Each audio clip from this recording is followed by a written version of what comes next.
On today's show, the latest news with the Atlanta Hawks, as well as the coaching staff stuff, some mailbag questions, perhaps some Jaylen Brown talk, all of that and more on the way. You are Locked On Hawks, your daily Atlanta Hawks podcast. Part of the Locked On Podcast Network. Your team every day.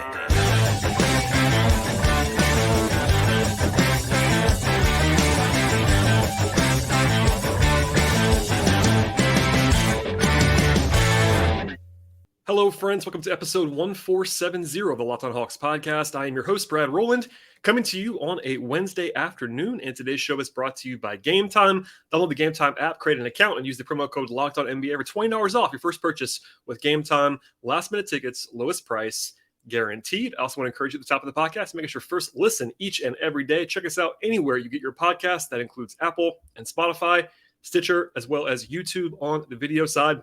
And I appreciate you joining me on this midweek episode. There's been a lot of Hawks talk going on in this space over the last couple of weeks. If you're a new listener, welcome aboard for sure. But if you're a recurring everyday listener, we definitely appreciate that as well. We've had all kinds of guests in the last couple of weeks since the season ended, and no plans to slow down anytime soon. We had Glenn Willis on the show to begin this week with a two-part episode, all kinds of deep dive stuff there on X's and O's, and Glenn's fantastic dive into the Hawks each and every day. We have my friend Tyler Jones, noted Hawks fan, and really dialed into things with regard to the Hawks as well. He was on for an extended two-part episode at the end of last week. We also had Brian Schroeder on the program for some draft talk at the beginning of last week. So it's been very busy, different topics, and it is mid-May now almost, and the draft is like 6-7 weeks away. So we're getting very close to that. We'll have a ton of wall-to-wall draft coverage in the coming days. But on today's episode, we'll be diving into some mailbag questions, some news, and what I would describe as the big picture question that I've been getting the most in recent days, which happens to do with Jaylen Brown and any potential Hawks interest or potential ways that could actually happen in the near future. We'll get into all of that at the end of the podcast. We'll start, though, with the news. And the closest thing that actually is news on this particular Wednesday is that Mike Scotto of Hoops Hype reported that several assistant coaching candidates have, quote, emerged to potentially fill Quinn Snyder's staff for next season. That includes Brian Bailey and Alex Jensen, Igor Kokoskov, and Antonio Lang, according to his sources at Hoops Hype.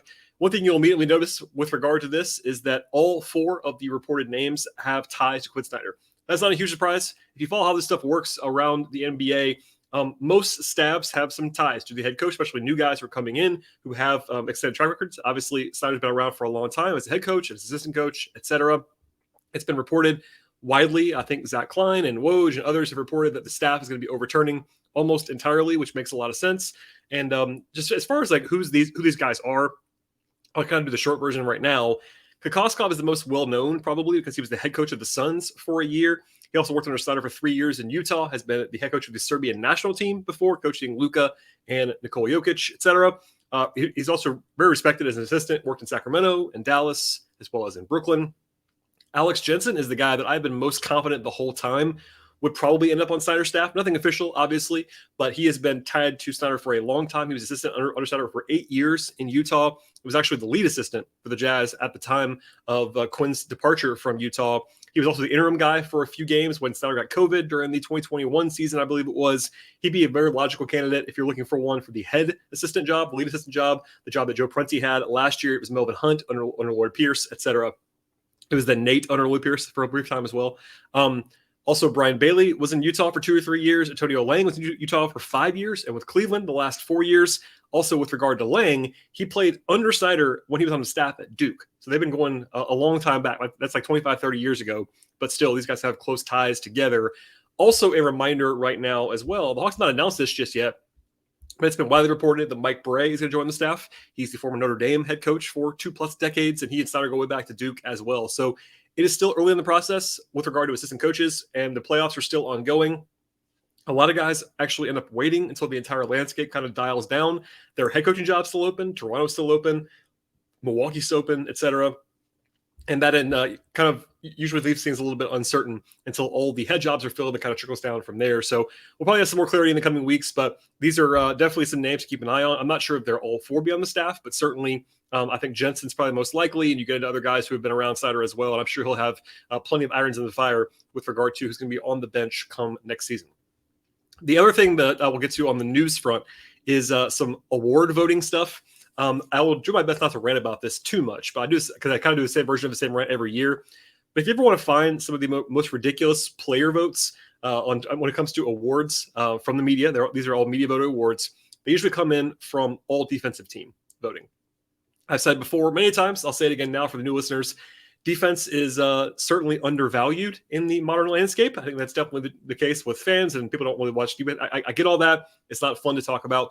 But especially if you, let's say, cover the league broadly, or if you have, I'm not saying anything about any man in particular in terms of voting, but it is hard, and reputation usually sails a lot longer on defense than it does on offense. My favorite example of this, kind of the craziness about all defense votes, is actually Mike Scott, former Hawks bench forward, actually got a second team all defense vote in 2016, which if you were a Hawks fan then would be preposterous. He was number one, a bench player, number two, let's just say a below average defender for his entire career, really, and even that season. So that's one fun example. There are some doozies this year as well. Before I run down some of the non-Hawks ones, the only Hawk to actually get all defense votes was DeJounte Murray, who got 3 second-team votes. For one, DeJounte was not even the best defender on the Hawks roster or anything close to that, honestly, this season. I think Capella was the most valuable defender over the full season for the Hawks. I would argue Okongwu. I would argue for Collins. I would argue for Hunter, all being better than Murray this year on the whole. I have been hard on Murray's defense this year. So if you're an everyday listener, you will know that. You know that I don't agree with the voting here. But I do want to put it in plain terms for people to kind of just think about what this actually means. That means 3 out of the 100 people, so not a huge sample size, but 3 people, sat down, filled out a ballot, and believed or stated on the record that they thought DeJounte was one of the 4 best defensive guards in the league this year. That is an insane opinion. All due respect. I'm not sure who voted. We'll see it eventually at the end of the awards season who voted for Murray. I will not publicly shame them. It's one of those things where like that's indefensible in terms of an opinion. You can certainly think that Murray was better than I believe he was this year. And yes, there is a lot of value to his playmaking and his steals and his deflections, all that. That does have value to it. But it happened 3 times, and that's just not particularly defensible. I'll be short on the rest of these, but it's not a comprehensive list by any means. But I have to shout out the first place vote that both Tyrese Halliburton got and Shai Gilgeous-Alexander got. Halliburton even made fun of it on Twitter because I think he knows he shouldn't get a first place vote for all defense. Any vote for Chris Paul in 2023? I love Chris Paul, always have, but no chance. Desmond Bane got the all defense vote. Not a bad defender, but not a good one either necessarily. At least not a great one. Scotty Barnes is, I would, just to be kind, a below average defender. He got an all defense vote. Even Kevin Durant, who actually is a good defender at least, played 47 games, and there's just no chance he was one of the 4 best defensive forwards in the league this year when he was playing, plus all the limited game stuff. So I can go on and on. I'll stop now, but all defense votes are pretty crazy, and Murray got 3. That was more than he deserved, let's say. Also on the voting front, this is less surprising, less outrageous by any description. AJ Griffin did not make one of the all-rookie teams. There are 2 of them. He finished 13th in the voting. It's positionless, so that's actually like literally in order. Only the top 10 make the top 2 teams, obviously. I'm not bothered by this too much. I didn't think he would, largely because of the minutes that he did not play and the counting stats. That's all rookie is one, where it's very heavily based on how much you play and how many points you score for the most part.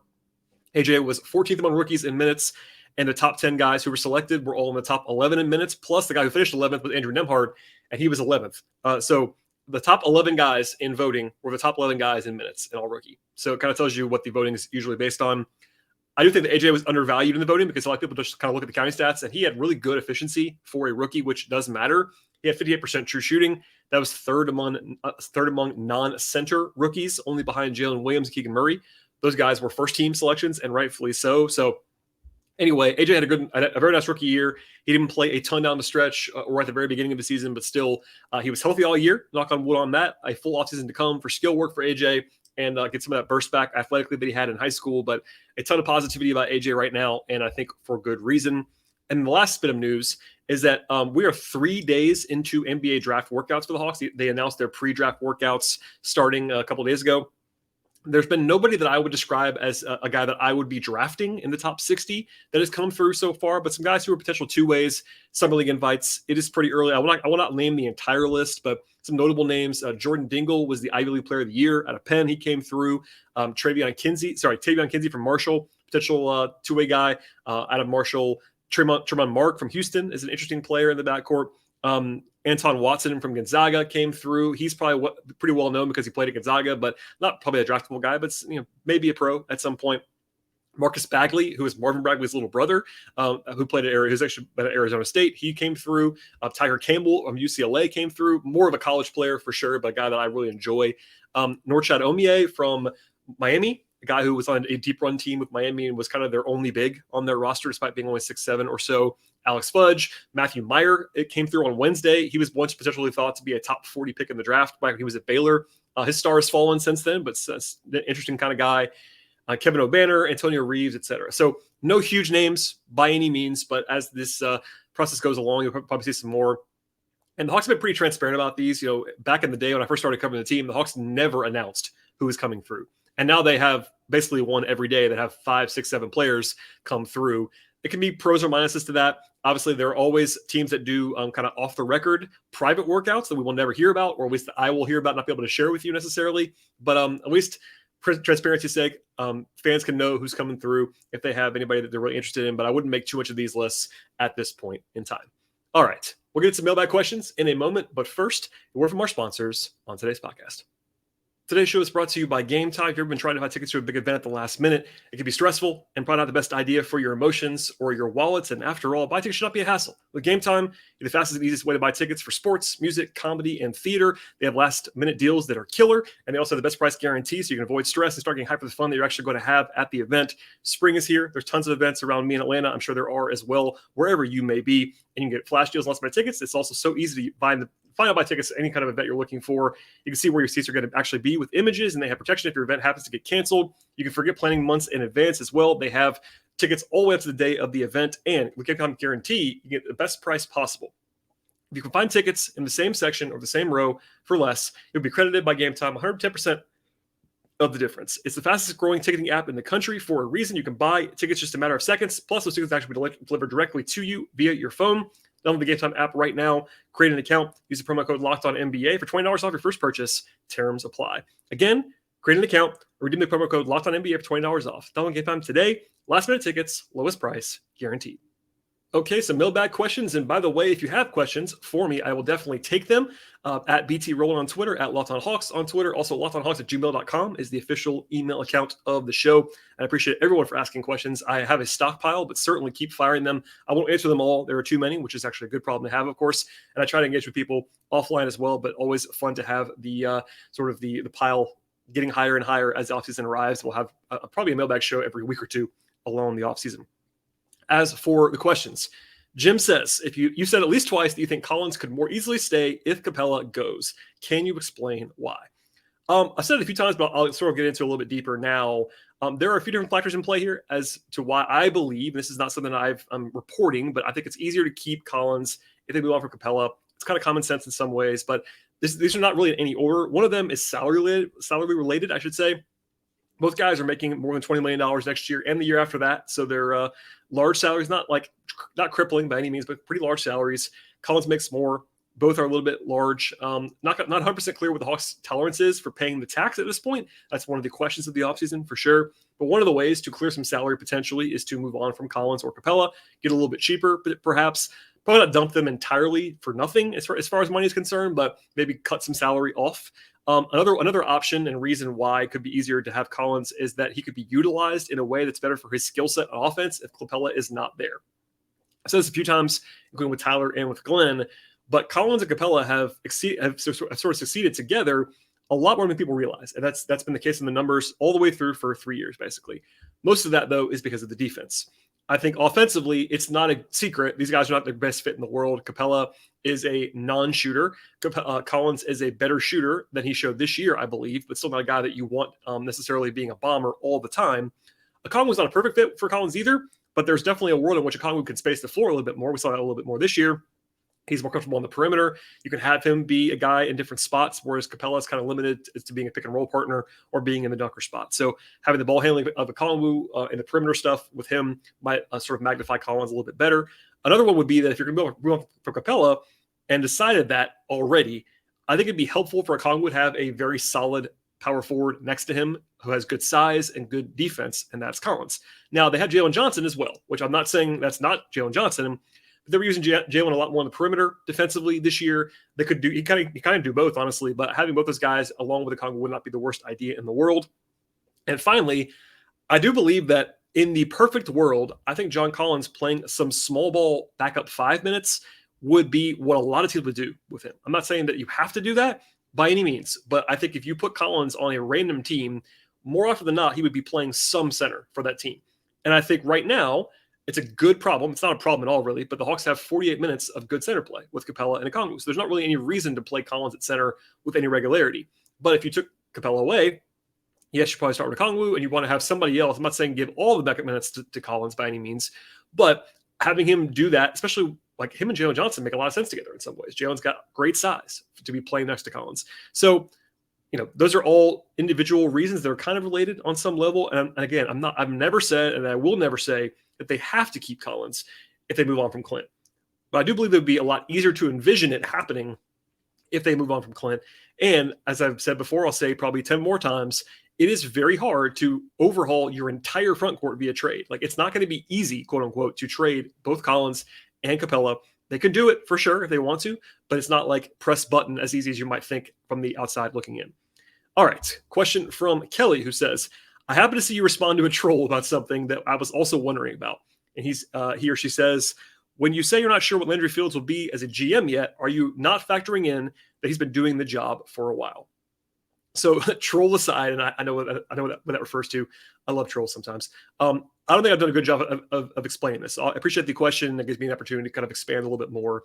What I mean when I say that I'm not sure about the front office yet is that we just don't have a record of their transactions and their mindset yet. And when I say that, I refer to Landry Fields and Kyle Korver. I do believe that Landry was part of the mix, obviously, as the number 2 guy. He's promoted to the GM role under Schlenk, and the number 2 guy in the front office is a valuable role, but it's different, especially when you throw in the fact that without going down this rabbit hole too much, the Hawks have a very active owner who does get involved with Tony Ressler. He denies doing that, but he does get involved. You have Nick Ressler and the stuff around that, and he's a pretty active voice, you would think. So it's different than being the number 1 guy out front as far as being the top GM, Pobo, whatever, on the basketball side. And yes, Travis was gone by the middle of the season, and Landry was the GM at the deadline, so he was in charge at the deadline, but that's not the same thing as having a full offseason and a draft cycle and a free agent cycle to build a roster and be the guy with the fingerprints on the roster. I don't want to take anything away from the deadline. They did a good job, I thought. They managed to add talent in Sadiq Bey. They got Fernando and Matthews to add some depth, and they navigated the mandate to stay under the tax. And yes, there was a mandate to stay under the tax, and they were able to do that and still improve at the same time. They paid a lot for that price, but still they were able to do it. That is notable, but it does not, again, give you the same information that you had with Travis Schlenk, which is my main point, is that Travis was the GM/president of basketball operations for years and years. And we had a record of him even dating back to Golden State and what he liked, and he was very candid about what he liked and dribble pass, shoot, all those things. Landry and Kyle have not had the opportunity to build that up yet. So it's not a negative thing. So when I'm saying that, it's not criticizing the new front office. Like we just don't know. And I say that very frankly about, as someone who covers the team, it'd be great if I knew more than I do. And I know more than fans would know about how they think about the game. But it's just being honest that it's not easy to have a read about this front office just yet, because you also throw in the fact that you have a head coach now with Quinn Snyder who has definitely a role in the front office. How big of it is, we'll see. But in a way that Lloyd and Nate did not have, you have this extra voice with real power. So you went from Travis being the guy, other than Tony Ressler, who was obviously involved. Travis was the guy. Then you throw in the uptick of Nick Ressler. You throw in Landry Fields. And now Travis is gone. So you have Landry, you have Kyle, you have both wrestlers, and you have Quinn. That's 5 people. And obviously, Tony Ressler is the final say. He's the owner.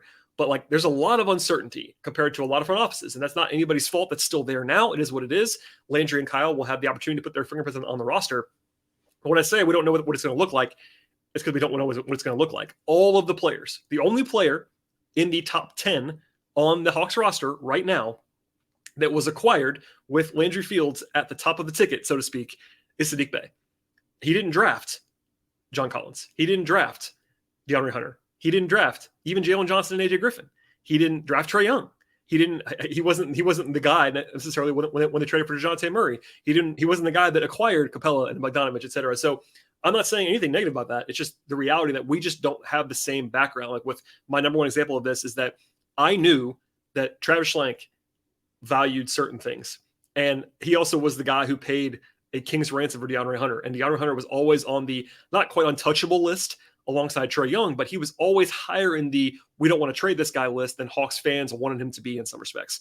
With this front office now, we don't know that they have that attachment to a guy like Hunter or a guy like Collins or a guy like Capella, et cetera. So anyway, long answer. Hopefully that makes a little more sense. If you have more questions about that, I'm happy to answer them. Last question before we get to another break comes from Jeff, who says, how much should I care about the Hawks beating the Heat in the play-in and that the Miami is going to actually make the conference finals probably at this point? Can we take a victory lap? This question I got in a couple of different forms over the last week or two. It's interesting. I'm not going to do any playoff talk today because it's in the middle of the series, et cetera. It's kind of tough to do that in sort of a midday episode. And I don't want to tell people what they should care about. That's kind of up to you. I think it was a good win against Miami. I think it really helped them get ready against Boston as well. And that was a good performance in general by the Hawks. Does that mean the Hawks should be in the conference finals? Probably not. But if somebody asked me this actually kind of related question, that I'll answer now too, is that basically what would have happened if the Hawks didn't have to play Boston in the first round? Because I said before the playoffs even started that I thought Boston was the hardest matchup for the Hawks in a series. I still believe that in the Eastern Conference. I believe that, which means that, they lost to Boston, but that was a tough matchup for them. I think the Hawks would have had a very good chance against a team like Cleveland or a team like New York, who those teams were better than the Hawks in the regular season this year. But the Hawks were, let's just say, flat out better than the Nets by the end of the year. I think that the Hawks would have been underdogs to Philadelphia or to Milwaukee, but I think the Hawks would have had a better chance to beat those teams than they did against Boston. So we'll never know, of course, but I think it's nice to have. If you have a Heat fan friend in your life, you could say, hey, we beat you in the play-in on the road, by the way, by double digits. It was not even a close game. So is that a good data point? Absolutely. Does it actually matter a ton? Maybe not, because the Heat are going to be probably, as I record this podcast, not definitely, but probably be the conference finals, and we'll see if that happens. But I do believe that Miami team got a very friendly draw in the second round, let's just say, against New York, but they went out and beat Milwaukee in the first round. It was an impressive win, and Jimmy Butler is nothing to be fooling with at this point in time. All right, one more break to hear from our sponsors. We'll be back with one more kind of deeper dive question about Jaylen Brown. Stay tuned. Be right back. All right, one more question to get to from Donnie Oliver, who asks, given the rumblings associated with Jaylen Brown's displeasure reportedly with Celtics fans, the current status of his contract and the hometown connections that he has, what are the odds that he ends up in Atlanta next year? And what would the Hawks have to offer, in your opinion? So I'll just start here. I don't love fake trade stuff all the time, but this is an interesting one because I get asked about Jaylen Brown every single day. And I understand why. Part of that is that Boston is maybe not where he wants to be, reportedly. We don't know that. I will be the first to know. I have no idea what Jaylen Brown wants. But it got even louder after on Tuesday night, Boston lost to Philadelphia at home pretty ugly in Game 5, and they're not dead by any means. I think Boston can win that series for sure, but they're down 3-2, and that probably doesn't help matters in Boston. And again, I'm recording this podcast between Game 5 and Game 6. I think Boston could win the series. That could impact things, but if they don't, maybe more inclined to make a trade, something like that. Also, All-NBA comes out later today on Wednesday. It's not come out when I'm recording this podcast, but if that happens, if he makes All-NBA, he gets the ability to be offered a larger extension by the Celtics. And if he wants to stick around, maybe it's just too big of an offer to turn down. That might be interesting in some ways, but at the moment, we'll see. Before we get into the machinations about this, I'll just remind everybody of the situation because Brown is under contract for next year. He's not a free agent, but he has one more year on his contract, about $31 million, something like that. He'll be unrestricted at the end of next season, which is some of why there's a lot of buzz about that he can change teams. Also, like the question outlines from Donnie, there's always been a little bit of behind-the-scenes chatter that he's not loved Boston. I don't know that. But if he doesn't make All-NBA and Boston can't offer a ton more, he might leave in free agency. Or maybe Boston looks up and they're like, all right, we got to trade him now because he might just leave. So we'll see. That, could be even louder if Boston loses in this series, but they might win the title. Who knows? On the hometown thing, for anyone that does not know this somehow, Brown went to Wheeler High School in Marietta. He has local connections, clearly. He's been seen wearing a Braves hat regularly at press conferences during the playoffs. That's created some extra attention, I would say. I'm not sure it means much, but he is from here. Some guys, just for the record, do want to play at home. That's always been a thing. Some guys really don't want to play at home. And I don't know the answer about that with Jaylen Brown, but just because you're from somewhere does not mean you want to go back there. Sometimes that happens, but sometimes it doesn't always happen, let's just say. I do believe that he is a much bigger topic in Atlanta right now than he would be other places because he is from here. And that makes sense. On the other hand, He's also a very obvious fit on the roster because he's a very, very good player. He's a two-way wing that every team wants. He's athletic, all that stuff. I'm not going to do the scouting report necessarily on Jaylen Brown, but he's averaged 20 points a game in 4 straight years. He's a solid efficiency guy. Not a great shooter, but certainly can shoot, get his own shot. He's improved as a passer. He's not a great ball handler by any means. Probably his biggest knock on offense is his ball handling, but a good offensive player for sure. Defensively, he's not elite. And kind of taking a jab at the all-defense voting again. He got a first-place vote. That's pretty silly in all-defense this year, but he's a good defender. He's very solid, athletic, certainly not a negative at all defensively. You can debate on how good he is. I've seen people think he's like a top 15 player, top 35 player, top 20 player, however you want to say that. He's a very, very good all-star level player. No question about that. So if you're a Hawks fan, you obviously want Jaylen Brown, and I totally get why. He's awesome. But anyway, it is kind of my job to tell you that Jaylen Brown coming to the Hawks is not what I would describe as likely to happen from a probability standpoint. Likely meaning more likely than not. I would never say that until I actually had intel. It's just not likely because all things have to happen. Part of that, again, he could stay in Boston on a new deal. Part of that is he gets under contract and trades are very difficult to actually do. Part of that, the Hawks are way over the cap and right now over the tax. So if he hits free agency next year, it's hard, not impossible, but it's hard for the Hawks to just sign him. They can't just sign him. They have to like sign and trade him, whatever. So it's not going to be easy for the Hawks to get him. At the same time, the local ties and the presence of Trae Young and a pretty interesting infrastructure could conceivably lead to a situation where he tries to force his way out of Boston. And as we've seen many times, guys at his level that want to get out, usually get out, and usually, not always, but usually they have some ability to kind of dictate where they're going to go. Maybe not one team, but maybe a list of teams. So if Brown like really, really wants to get to Atlanta and only Atlanta, which is again a huge if and probably not likely, but possible, he might be able to do it. So people can dream with some realism. I would certainly not say it's likely by any means at this point in time. And the last thing about the question from Donnie, who says basically asked about like what they have to give up. It's hard. I've already seen some very funny fake trades from Hawks fans that are not nearly enough. And I get why. A lot of it is that fans like to make trades that make their team better at a relatively low cost. But Boston is not going to give him away. Even if he demands out right now at the end of the season, they're going to have suitors for Jaylen Brown. They don't have to give him away. He's very valuable. And as mentioned before, he makes a lot of money, so you have to match salary. If it's a 2-team deal, I think Boston probably doesn't want Clint Capella because they have Robert Williams and Al Horford. Maybe even John Collins because they have Al Horford. They have Grant Williams under at least under match rights for the offseason. So I think if you're Boston, you're asking for quite a lot because why wouldn't you? In fact, I would imagine, or at least guess, they might ask for Trae Young. Now, obviously, the Hawks are probably going to say no to that, but that's probably what I would start with if I was Boston. And that from there, you get to Murray and everything else. So I'll just say this. For me, practical world, the Hawks, if they really wanted Jaylen Brown, have to put basically anything on the table outside of Trae. That includes DeJounte, that includes AJ, that includes Jaylen, Kongwu, whatever. You have to include somebody that makes some real money to match the salaries. So that basically means the list of guys who make real money other than Trae are Hunter, Murray, Collins, Capella, and Bogey to make sort of be the financial foundation of a deal. But then you got to think about like the Hawks still have some draft picks they can trade. They have the Kings pick. They have a couple of picks they can still trade, although some of their picks are sort of encumbered by the Murray trade, etc. And then you have the sweeteners / really valuable trade pieces like AJ and Jaylen and Okongwu. So I don't know what it would actually look like. I'm not going to try to guess exact packages, but I can tell you that it's probably more than you want if you're a Hawks fan. And I'm not saying that you wouldn't do it, but more than you want to give up. It would probably be a little bit of pain associated with trading for Jaylen Brown because he's that good. And, this is a guy who, I describe as an all-star level player. That's what he is. It would cost a lot. It's supposed to cost a lot to get that kind of guy. If Murray's not in the deal, that means you're trading a base salary plus like a lot of other stuff. If it's Murray and other stuff, then maybe a little bit closer. But if you want to get a situation where you have Trae, DeJounte, and Jaylen Brown, you probably have to trade AJ and Jaylen or whatever it's going to be. So don't be upset about that.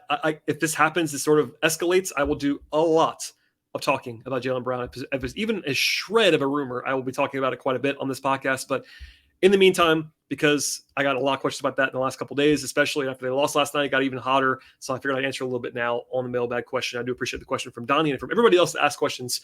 As always, one more time, at BT Rowland on Twitter, at Locked On Hawks on Twitter, also lockedonhawks@gmail.com. Also, you can become a patron of mine over at patreon.com/BTRoller, where I write some stuff about the Hawks. And please rate and review the podcast anywhere you get your podcasts, Apple, Spotify, etc. Please subscribe and auto download. We're also on YouTube, so like and subscribe to the show there. Spread the word for us if you enjoy this Hawks particular program. Tell friends about it. I do appreciate everyone who's already done that, and definitely does not go unnoticed. So thank you for listening to the podcast and helping us spread the word. That's it for today. I have some stuff planned for later on this week and then hopefully into next week as well. So please stay tuned, subscribe to the podcast. We'll see you next time.